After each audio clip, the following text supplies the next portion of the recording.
Welcome to the Doctrine of Happiness. I am Natasha on a global journey to uncover what it really means to live in happiness, empowerment, and authenticity across all areas of life, both in business and private moments.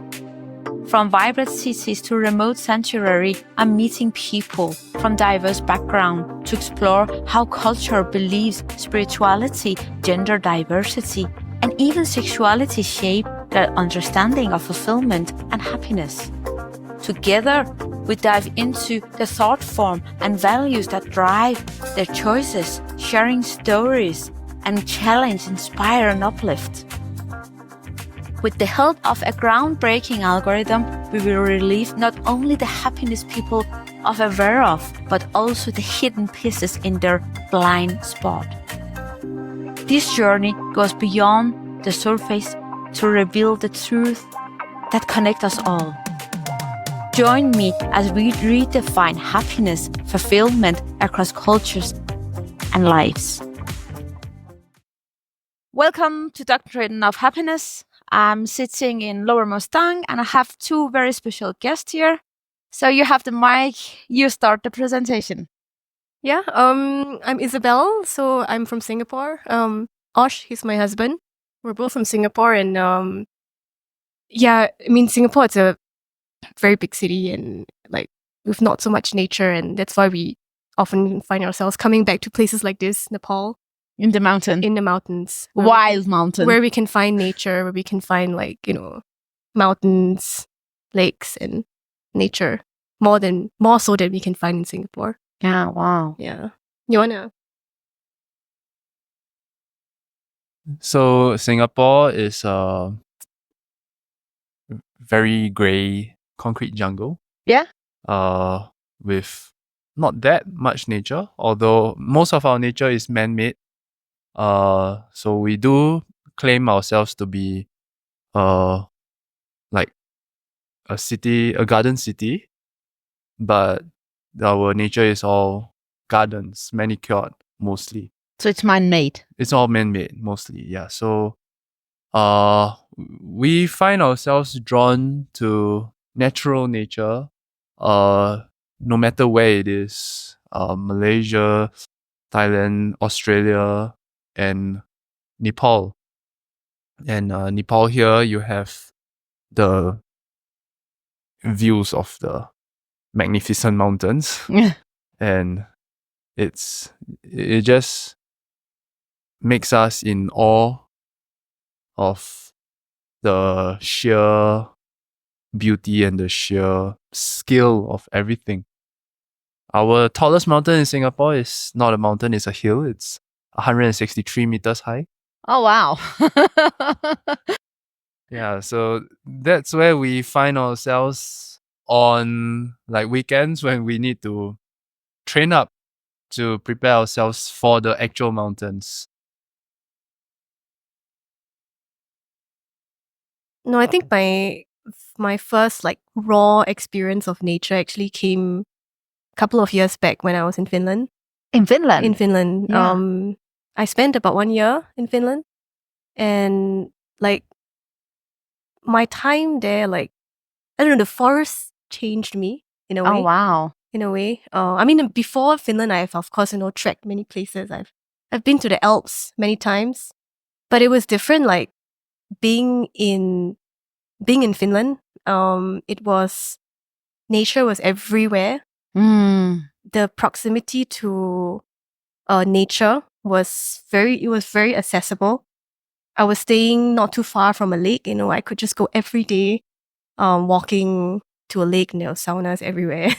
Wow. I don't know. I can't really explain what was it there that I don't know whether it was the peace the space had to offer. There was a lot of space in nature. It's not I've been to many places, but then not necessarily, I don't feel like there is space. No. But in Finland, I felt that. So the space, is it the peace you are referring to when you talk about space? I feel like when you have physically space, yeah, when there is not too many people, Yeah. then you also have a little bit of space mentally in your mind, because if you don't have that physical space, you cannot access Okay. the mental space. And I think that connection, I felt it when I was there, because I was given, like, the place gave me that kind of space to tune in a little bit more. Okay. So you went more in your from your outer world into your inner world. That was the first time Yeah. that I actually have that kind of connection. Before that, I think I was oblivious. I didn't even was aware. I was not even aware that I actually a couple of years back, I was also living in Germany, and I was struggling a little bit with identity, self-identity kind of Life, as all of us. Yeah, and then being young at that age, you didn't know what you were feeling, and you experience some emotions, but then you don't know what they mean. But then I found the answers when I was there in the nature. Yeah. So and that's the why I keep going space back. around you, it's like a breathing, when you have a breathing space, that gave you answer you were looking for. Yeah. Can you, if you are into, thoughts, you have two thoughts and you're connecting them, what do you think it is? I think no matter what dots you're trying to connect, it starts from yourself, right? Like, I am still finding answers.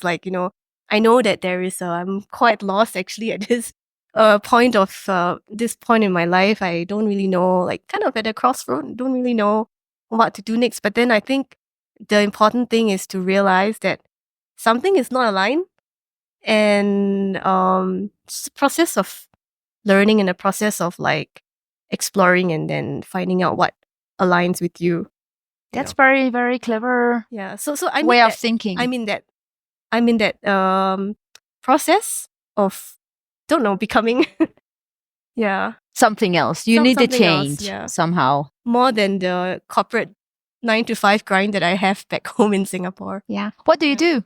I was trained as an engineer. Yeah. But I never practiced it. Engineering is not very lucrative in Singapore, so I'm a product designer, so I designing softwares in the urban planning space.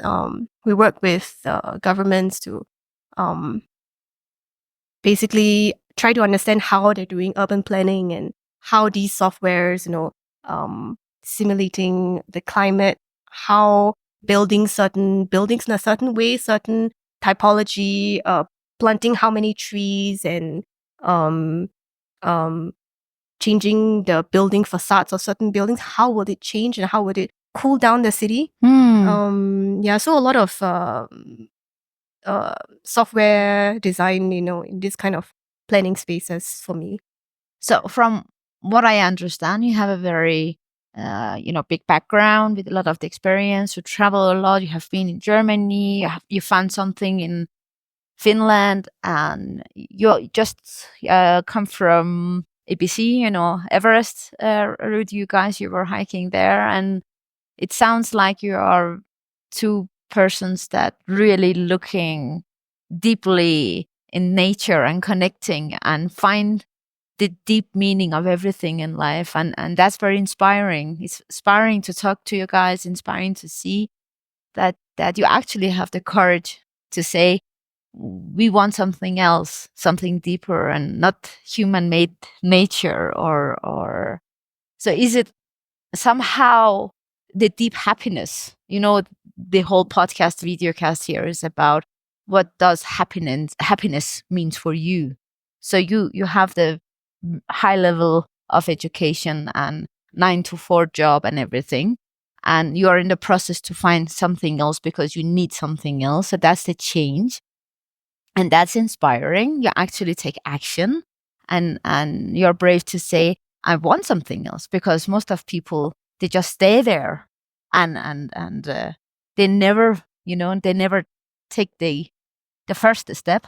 Yeah, I think it's actually scarier to stay than to change, because if you I think about if I continue staying the way I am now, 5 years later, 10 years later, it's gonna be a life of regrets. Yeah. So moving sometimes can be moving backwards, but at least you're like, finding You're in movement. you're moving. Yeah.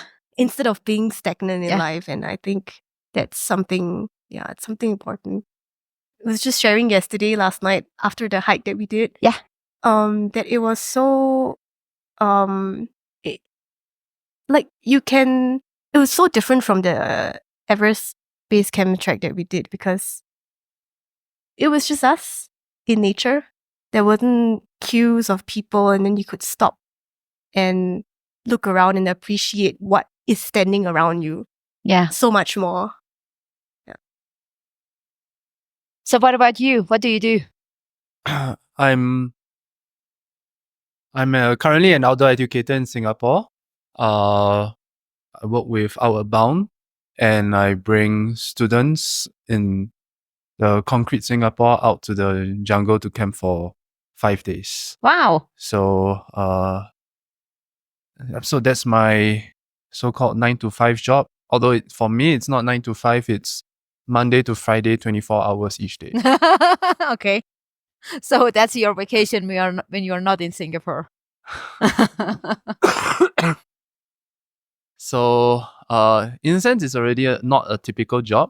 And in this line, I gain satisfaction from seeing the changes in my students from day 1 to day 5.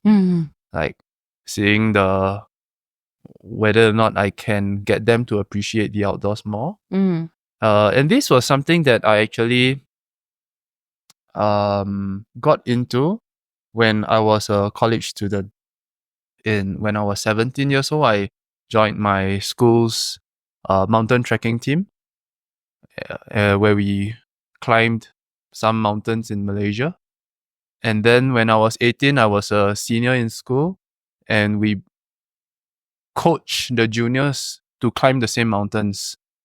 And so this started getting me kind of like both hooked in terms of myself to the outdoors, as well as in allowing others to also feel that love for the outdoors, to help inspire more people. My first experience in the outdoors was in this mountain in Malaysia, Gunung Tahan. And it was one of those days when you are like high up in the serenity of the campsites. I woke up earlier in the morning, maybe 6, 7. And then I just went off by myself, like slightly away from the rest of the group. And I sat on a rock and just started deep thinking, pondering to myself. And I think that experience of sitting there and really enjoying that quietness was my first experience that started my love for the outdoors.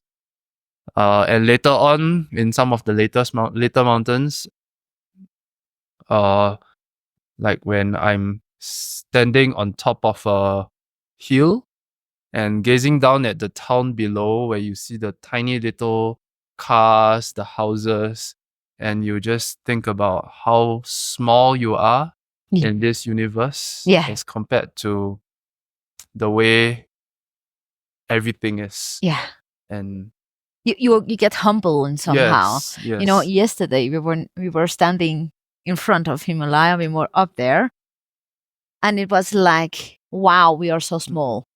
We are so small, and we think we know so much when you're in the 9 to 5, going around like this. But when you get out of it, or when you're sitting somewhere as you're explaining, and you have your experience, that changed something. So what was it changed for you? It's something I cannot explain. Yeah. I mean, so back then I was 18, 19 years old. Wow, you were very aware at that age. I think my family is quite into nature. When I was a kid, my mom and my uncles would actually bring me out to our hills in Singapore. And so I have some vague memory of that, but it's so long ago that I really cannot put it together anymore. No. But I think that was one of the building blocks in my growth. So in college, I started in mountain trekking in nearby Singapore, where we climbed hills and mountains in Malaysia, 2,000 meters high, 1,000 plus. And then when I went on to university, I started to go higher and higher Wow. into mountaineering as well. And so my first experiences into 4,000 meters and so on and so forth. So later on, I started pursuing more and more mountaineering with a couple of friends. And in mountaineering, where we climb peaks. So I've climbed in India, in Nepal, as well as in Chamonix, France. Wow. And like they call 𝐾𝐨 the Chamonix of Nepal, according to the first climber of Annapurna. Yeah. 𝐸𝐵𝐺𝐻. So Chamonix is a haven for mountaineering and skiing in its accessibility to the mountains. Yeah. Where you just take a ski lift up and you can immediately climb around and you like train and climb. And so some of those experiences that I have had there, waking up 2 a.m. in the morning, and then you start your walk across the glacier and then start climbing. And then as the sun breaks at maybe 5 a.m., you start seeing the whole valley behind you open up. You start seeing that glow on the mountaintops behind you. That also just makes you marvel at the scale of the universe. Yeah. So I think that's also something that got me hooked and to continue to pursue this passion of mine in concrete Singapore. In Singapore, it's so difficult to actually train for altitude because you have no altitude there. Yeah. All we can do is physical training. Yeah. Then you try to prepare as much as you can before you really go for your expeditions. So, for what I understand, you find your inner peace and happiness when you're in nature. Yeah. So So I that's think a little bit different from Isabel. She finds her peace in, I think, solitude in nature, where you have that space to yourself. Yeah. For me,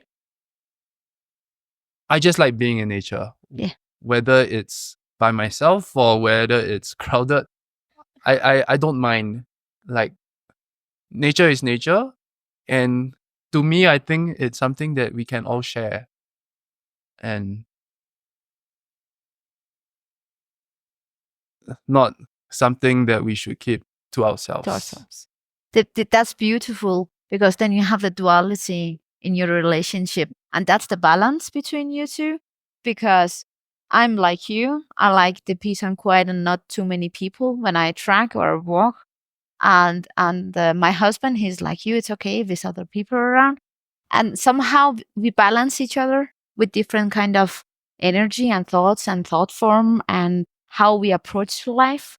So you bring something that means the opposite of what you bring in that. So, and that's kind of the balancing and finding a happiness in two opposite sides. So what is the cultural thing from your country?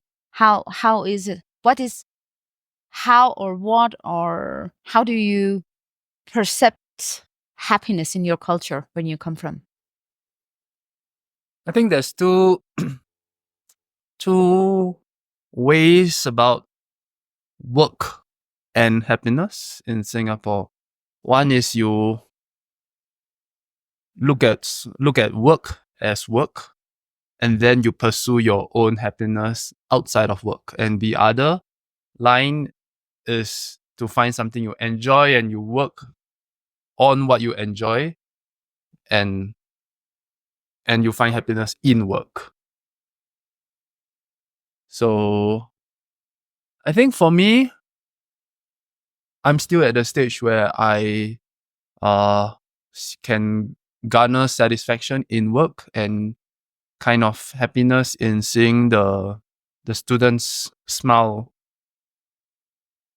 Yeah, that's for me. I think, but a lot of Singaporeans, I feel like those in the corporate sector, the finance, banking, they work purely for money, I guess. And then they take holidays to find their happiness. How about you? I think to start with, Singaporeans are a very privileged bunch of people. We have the road paved out for us very nicely in our generation. I wouldn't say so for my grandfather's generation, but our generation, we're very, very lucky. We have everything that we need. So much so that like there's almost a path that is paved out for every Singaporean. No, it's not a path to happiness. It's a path to stability, not happiness. So it's like insurance. Yeah. You know, it's secured.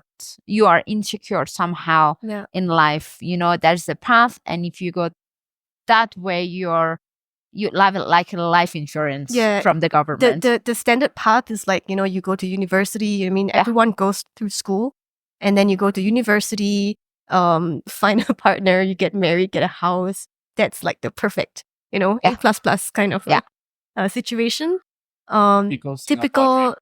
Typical Singapore dream, but it's the same in Denmark. I feel like it has expired, this dream. Yeah. And more people are realizing it. It's not enough. It's not quite, you know, is that what life is, you know, to do this?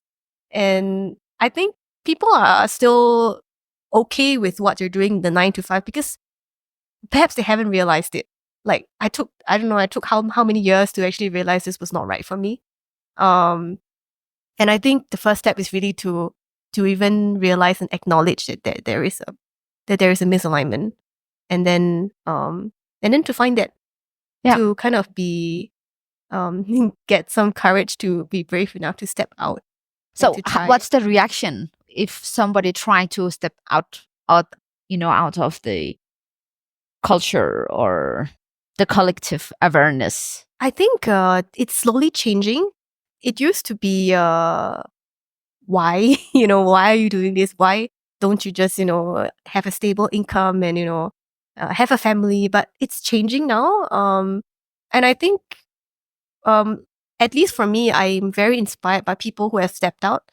I'm also very very inspired and very motivated when I see more and more people. Actually, there is a trend of like more and more people realizing that this is not for them. There's more. So they're all stepping out to find their own journey. And I think it's quite encouraging to see that the society is changing. And it's no longer it's no longer just a job. It's more to life than that. So there is more to life in that. And that's very difficult to explain to the people that are actually happy. If you ask you or me, we will say, no, they don't know the deep meanings of happiness, but we don't know. But we assume that they're living the the superficial part of the happiness because they haven't been in the deep. But we don't know that because maybe they are really happy deep down. But somehow when you get out of the security and the line it has been made for you, you learn a lot about you and your capacity and what you can do and your own abilities, because we have so many different abilities that are hidden or not activated, because when we follow a path that has been, right there for us, we don't use ourselves in the same way. So what I hear is you're trying to activate. You are aware of you have so many other abilities and there is something is not in alignment. and you want to activate them one by one. And what I hear you're saying is you find your purpose in life when you are 18 years old and you are working with nature and we have people that makes you happy. So that's so fantastic when you look at the gender diversity in your relationship. You complete each other somehow in a very nice way. So for me, actually, so although you say that I found my purpose in life when I was 18, I think not so much either, because after that, when I went on to university, I studied something else. I was in architecture. I worked as an architect for 2 years, and I was like her, I was not contented. All right. So I decided to leave my job, partially because I had an expedition to the mountains. And it was a month long, so I didn't have enough leave and I quit my job. And after that, when I was looking around for what do I continue on as an architect in another firm? Do I go to the government sector? Which is the common route for most people who study architecture. Either you be an architect or you be in the government as somebody who works with architects. But I thought to myself that I was young enough, and why not pursue something that I felt that I could enjoy more. So that's what brought me into the outdoor education space, where while educating people, I could actually still enjoy the outdoors myself. So I think that was one of the big crossroads that I encountered like 5 years ago. Oh, wow. Then it's brought me to where I am now, where when I'm back in Singapore, I work in nature, and then I can still continue to pursue my further passions during the holidays. Can go abroad to other places. For the both of us, I think every year we go on like 1 or 2 trips at least. Yeah. Where we go to places where we can be in nature. It's actually not a really typical Singaporean holiday, I feel, where a lot of people, a lot of my friends, when they go on holiday, they will go to the cities and then just look at museums, look at various attractions in the city, and occasionally they go for their hikes out into the mountains. Whereas for us, the city is just a start point, a rest point, a resupply point, and then we spend weeks in the outdoors. Yeah. So it sounds for me that you have been through the same process, but somehow you knew your connection to nature, and when you found the courage to change everything, and you're doing what you're doing today, it's the way of empowerment. It's the way of constantly looking for happiness. Okay, I'm an architect. It doesn't make me happy. I don't feel empowered. I have to do something. Then you find what you're doing today, and now you feel empowered. And then you say, okay, I'm going back to the concrete world of, the system you're living in. But you are very aware of, okay, I am going to take my vacation out there. I'll keep searching, developing, and trying to be empowered in my life, and try to be happy. Yeah. That's my language and interpretation of what your guys you're saying. I don't know if it's right. Yeah. Yeah. I think on a like I do find joy, happiness in work, and I pursue more happiness when I go abroad. Abroad. Yeah. In the nature. In the nature, especially. Yeah. Because you don't go to city vacations, you go into nature. Yeah. It's the mountains calling. Yeah. The mountains are calling and I must go. And when you tell me your story, is that you feel empowered when you are developing yourself and all the time saying, okay, something is in alignment here. I have to figure out what it is. I have the power. That's the empowerment. I have the power and I have the courage to step out and say, okay, I'm not doing whatever all the other people doing. I keep searching. And that's empowerment, actually. Not knowing, it's a very good thing sometimes, because then you have your curiosity. Yes. I think knowing that you don't know, Yeah. it's like the first step, right? And that gives you the space. Yes. Not knowing, accepting that I don't know, it's okay, and find a happiness in not knowing is actually a very big point of Yes. experience of, I can be happy. Either I don't know what's going to happen. Exactly. I think I found peace in that. Yeah. Not knowing. And like, I think I used to be very anxious about used to plan a lot of things. And, but now I think I have changed in a way that I found peace of like, not knowing what's going to happen tomorrow. That's okay. That's okay. That's okay. And like, I'm okay with that. And like, I don't feel anxious that I don't know. It's just, I accept where I am right now. That's a very big wisdom in being happy. That's one of the cornerstone. When I do, talk to different people, it's like you have building different kind of cornerstone around your life, through life, and everything is about how can we be more happy? How can we be more joyful? How can we be more fulfilled or empowered in what we are doing? So that is very inspiring.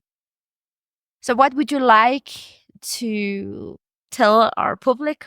We have a podcast listeners and we have videocast viewers that are sitting here and listening to you guys. If they are sitting, if they are stuck in life or work, or they don't know, they know they need something, but they don't know what it is. How to change it, and why should they change it? I don't have the answers to those because I'm also searching for them myself. But yeah, like I said, it's really understanding yourself. What is it that you like, and what is it that you that makes you feel alive? I started thinking about like the moments that actually make me feel alive, and they were all in nature. So for me, I think a very, very big part of being happy is the proximity to nature. Having that adds a sense of like, it helps you. For me, it gives me the mental space, so that's a very important part for me. But I think no matter where people are, I think it's important to find out what makes them feel alive. So aliveness is the main thing for and happiness not being, for you. What I say, like living life mechanically and like every day on an autopilot, you wake up, you do the same thing. I think it's a fantastic advice for some couple coming from Singapore, because I know how mechanically everything is in Singapore. So thank you for that. What about you? I think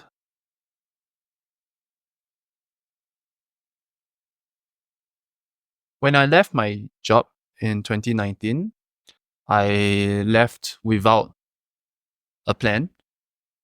Wow. Then after I left, then I started to search around. So I think it's about not being afraid to take that step.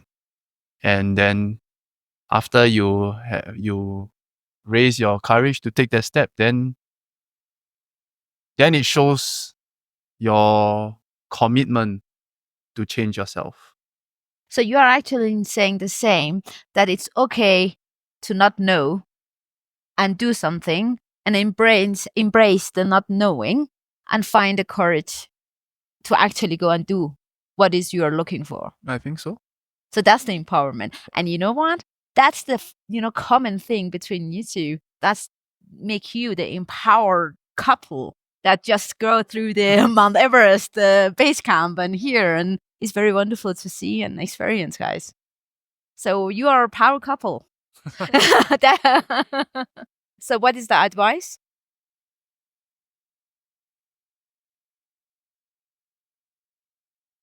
To garner your courage and take your first step when you are feeling unsure.